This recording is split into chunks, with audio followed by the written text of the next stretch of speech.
समाज का काम है आपको बर्बाद करना और भटकाना। अगर आपका कोई शुभचिंतक है तो वो है माँ बाप।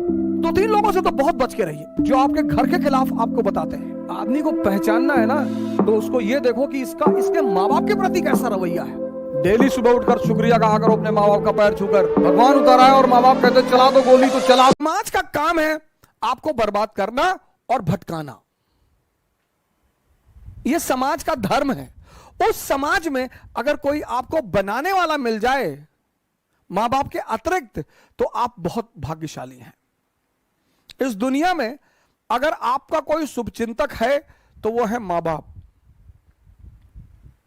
सबके साथ। लेकिन होता क्या है, वो कठोर होते हैं हमारे प्रति। जो भी शुभचिंतक होगा वो कठोर होगा, जिसको शोषण करना होगा वो मृदु होगा। जैसे पड़ोस की आंटी, उनको कोई काम है, और बेटा बबलू कैसे हो बेटा, दिखाई नहीं पड़े, बेटा हमारा आटा लिया देते चक्की से, लो। अब मां इस तरह से नहीं बोलेगी, मां कहेगी बदतमीज कहां मरा हुआ था। तो अब हम ह्यूमन नेचर है हमारा, तो हमें मां बाप बड़े बुरे लगते हैं। लेकिन सूत्र यही है सर, जो भी आपके प्रति कठोर है वो आपका भला सोचता है, और जो भी आपके प्रति मृदु है, अच्छा बोलता है, आपकी सिर्फ तारीफ करता है, वो आपके शोषण के फिराक में है। किसी की कोई जनरेशन में लोग कहते ना, अरे भैया कमा लिए 7 पुस्त खाएगी। हमने तो ना देखा किसी की 7 पुस्तें खाते हुए।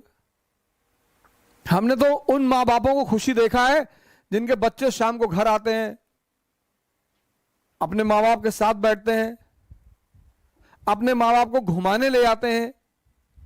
हमारी श्रीमती जी के मामा है तो अपने माँ बाप को साथ में रखते हैं बैंगलोर। उनके माँ बाप से ज्यादा धनी आदमी कौन है सर इस संसार में, जिसकी बुजुर्गियत में बच्चे मोहब्बत करें। छोड़ दें सारी दुनिया किसी के लिए, यह मुनासिब नहीं महत्वाकांक्षी लोगों के लिए। भाई माँ बाप तो वही है ना, उनसे ज्यादा प्रेम कौन करेगा। हाँ, वो अगर आपको छोड़ दें तो चिंता का विषय है सर, तब तो दुखी होने का विषय है सर। लड़की ने छोड़ दिया, लड़के ने छोड़ दिया, कोई फर्क नहीं पड़ता सर। अगर महत्वाकांक्षा है, अगर आप खुद को बेवकूफ बना रहे हैं, बहुत फर्क पड़ता है सर। किसी भी व्यक्ति का आपके जीवन में होना इस बात पे भी निर्धारित करता है कि उसने आपको राय क्या दी। और 2-3 लोगों से तो बहुत बच के रहिए। एक, जो आपके घर के खिलाफ आपको बताते हैं, तुम्हारी मम्मी को ऐसा नहीं करना चाहिए। अरे मम्मी है यार, क्यों नहीं करना चाहिए, करना चाहिए। मेरी माता जी तो आज भी मुझे चौराहे पे गाली देके मार देती है। मां है, उसका हक है। आज भी मैं आता हूं बाहर तो कहती कायदे से गाड़ी चलाना, और हवाई जहाज में वो सीट बेल्ट बांध लेना जी, और ज्यादा नेता मत बनना, खिड़की से नीचे मत झांकना जी, खिड़की बंद रहती। हाँ हाँ, तो हमें पता है बंद रहती है। मां है सर। 7 महीना मैं रहा ऋषिकेश में सर, मेरा अटेम्प्ट खत्म हो गया, सबने मेरा साथ छोड़ दिया सर, सबने। मैं पैसे 1-1 रुपए के लिए मोहताज हो गया। मेरे एक मित्र हैं, 100 रुपए मांगने पे नहीं दिया उन्होंने सर। लेकिन मेरे पिताजी आते थे ऋषिकेश, मुझे पैसा दे देते। मैं उनसे कहता था मैं अब कुछ करूंगा नहीं, मैं पैसा कमाऊंगा, तुम्हारी बुढ़ापे की गारंटी बनूंगा, मैं कुछ नहीं करूंगा। तो बोले यार हम तुमसे कुछ कहते हैं, लेकिन जब तक मैं जिंदा हूं तब तक मैं आकर तुमको पैसा देता रहूंगा। और सर 7 महीने आते रहे वो ऋषिकेश और मुझे पैसा देते रहे सर। और कभी कभी तो लोगों को भेजते थे मुझसे मिलने के लिए कि जाओ ऐसे कह देना घूमने आए थे, कुछ पैसा दे आना। ये होते हैं माँ बाप। और आज मैं जहां भी हूं, सबसे अहम भूमिका उनकी है सर।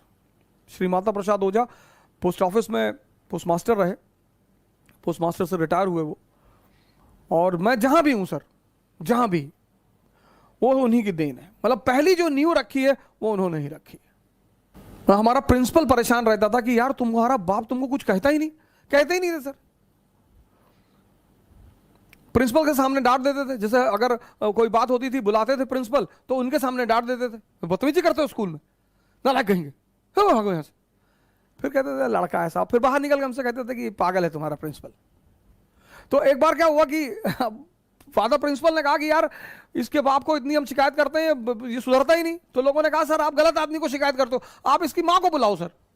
तो उन्होंने हमारी माँ को बुलाया, माता जी ने ऑफिस में ही मारना शुरू कर दिया। तो प्रिंसिपल को लगा कि हाँ हाँ यार, पहले हम गलत आदमी को बुला रहे थे। वो माँ बाप तो कभी गलत नहीं होते, और जो माँ बाप की बात नहीं मानते वो शैतान है, शैतान। लेकिन हाँ, कभी कभी ऐसा होता है कि माँ बाप हमें समझ नहीं पाते, तो लड़ने की क्या जरूरत है सर? माँ बाप से नहीं लड़ा जा सकता सर, कभी नहीं लड़ा जा सकता। माँ बाप से तो कभी लड़ा ही नहीं जा सकता सर, कभी नहीं। कुछ भी हो जाए, भगवान उतर आए और माँ बाप कहते चला दो गोली तो चला दो, फिर इफ एंड बट की जरूरत ही नहीं। यह स्थिति है माँ बाप की। आदमी को पहचानना है ना, तो उसको यह देखो कि इसके माँ बाप के प्रति कैसा रवैया है। अगर वो अपने माँ बाप को भगवान मानता है तो आपके प्रति ईमानदार रहेगा सर, हमेशा। हाँ, लेकिन कभी कभी ऐसा भी होता है, यह भी मैं मानता हूं कि कभी कभी माँ बाप भी हमको समझ नहीं पाते हैं, तो कोई बड़ी बात नहीं है सर, उसमें झगड़ा करने का, उनसे बगावत करने की कोई जरूरत नहीं है। जो भी आपके ऊपर खर्चा करेगा वो उसकी कीमत वसूल करेगा, माँ बाप के अलावा।